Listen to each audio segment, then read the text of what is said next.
আজ আমরা কথা বলবো হৃদরোগ মেডিসিন ও বাতরোগ বিশেষজ্ঞ ডাক্তার রুকসানা আক্তার, কার্ডিওলজি বিভাগ, ময়মনসিংহ মেডিকেল কলেজ ও হাসপাতাল, ময়মনসিংহ। জি, আসসালামু আলাইকুম ম্যাডাম। ওয়ালাইকুম সালাম। জি ম্যাডাম, কেমন আছেন? জি ভালো। জি ম্যাডাম, হৃদরোগ এবং বাতরোগের যেসব রোগী আপনার কাছে আসতেছে, তো কী কী সিমটম নিয়ে আপনাদের এখানে রোগীগুলো সাধারণত আসতেছে? আচ্ছা, আমাদের কাছে সাধারণত দেখা যায় রোগীগুলো হঠাৎ করে বুকে ব্যথা, শ্বাসকষ্ট এবং জন্মগত হৃদরোগ সম্পর্কিত রোগগুলো নিয়ে বেশিরভাগ এসে থাকে।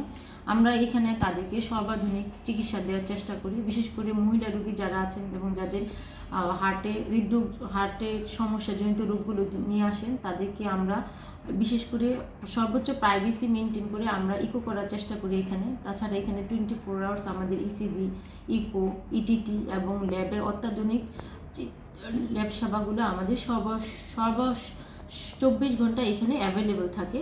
তো আমরা এগুলোর মাধ্যমে রোগীদের সর্বাধুনিক চিকিৎসা দেওয়ার চেষ্টা করে থাকি।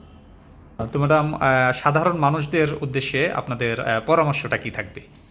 সাধারণ মানুষদের উদ্দেশ্যে আমার পরামর্শ থাকবে যে উচ্চ রক্তচাপ নিয়ন্ত্রণ করতে হবে, এক্সারসাইজ রেগুলার করতে হবে এবং যদি হঠাৎ করে বুকে ব্যথা বা শ্বাসকষ্ট হয় এগুলোকে গুরুত্ব দিতে হবে এবং চিকিৎসকের শরণাপন্ন হতে হবে।